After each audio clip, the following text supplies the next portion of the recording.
You know, this one's a tough one. Part 3. Something indeed used to be there.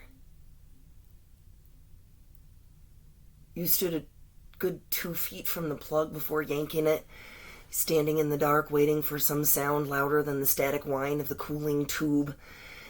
The bearded man works downtown.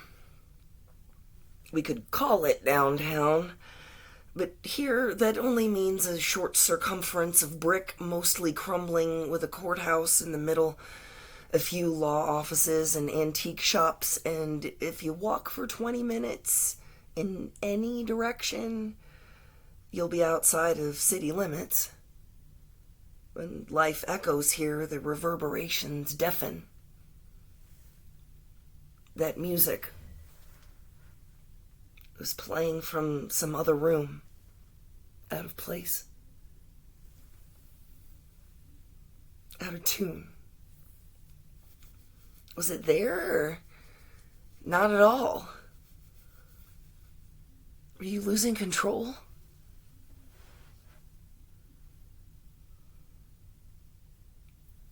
That was Danny's voice you heard. You knew that voice.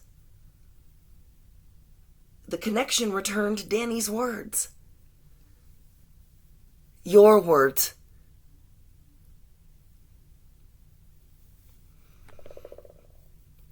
The scrawled sentences on those blue lines came into focus when you closed your eyes.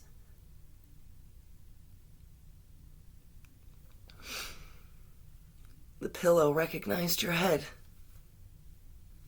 and you remembered your skin. You'd soon get sentimental as the blood began to flow.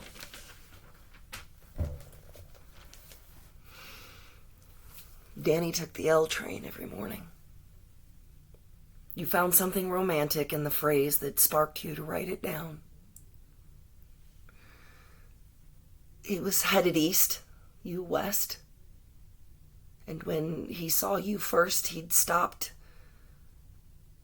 and asked you for directions. Something had told him to take the day off and travel by car. The bearded man was just a block away.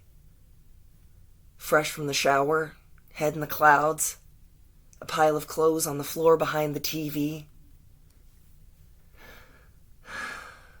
When you were walking south, that yellow car passed by. The bearded man didn't notice you. He was in the passenger seat, and his eyes are always glued to the road when someone else is at his wheel. Sweat was dripping into his left eye, and his right squinted as he counted the mile markers. By marker 42.0, you wouldn't have noticed that Danny had held the bearded man's hand as the sweat stung his sightless eye. As his fingers curled and his legs went numb, Danny offered what little information he could to the officers. The driver was dead on impact.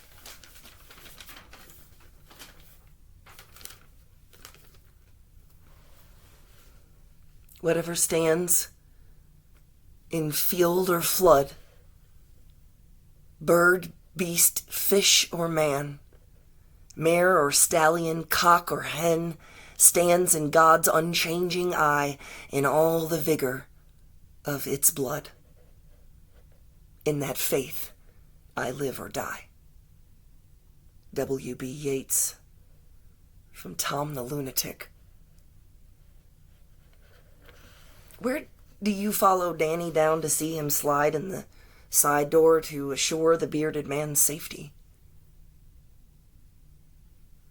Surely you heard the sirens, saw the contrasting pulses of light, felt the beat of them crashing through your souls and melting you to the floorboard, molten metal as your reasoning in the conclusive monument of that moment soldered metal to the middle of that majestic atom bomb you witnessed in the distance of his eyes.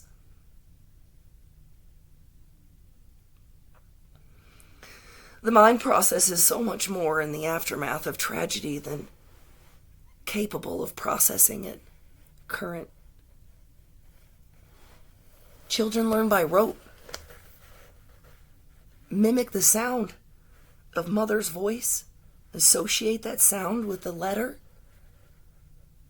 Recognize the shape. And within time and repetition, do shape and sound label the environment and themselves in or out of it.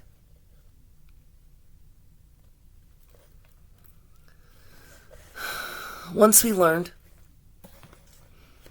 to read, only consistent exercise of this new tool expands the mind to seek out and recognize new vocabulary and application. After today, he'd only roll. The bearded man's legs were two fish in a vacuum, motionless, floating suspended in endless yearning of animation, regeneration. The daily bread wafted from his mouth past the cadence and choice of phrasing you'd flagged at once as Danny's language surf. You knew it, like you knew your own hand.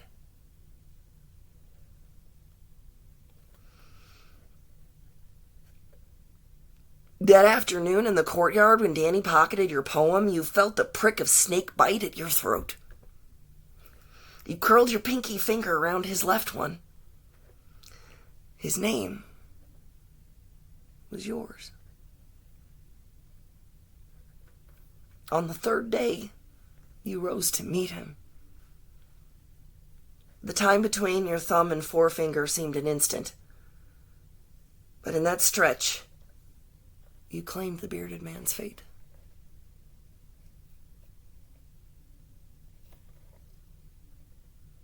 Around midnight, you woke to find him standing naked on the lawn. The streetlight bronzed the verdigris over the curves of his bare thighs. For a moment, your eyes slid between them.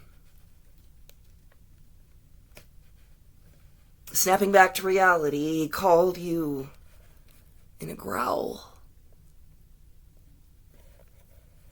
His pupils glowing.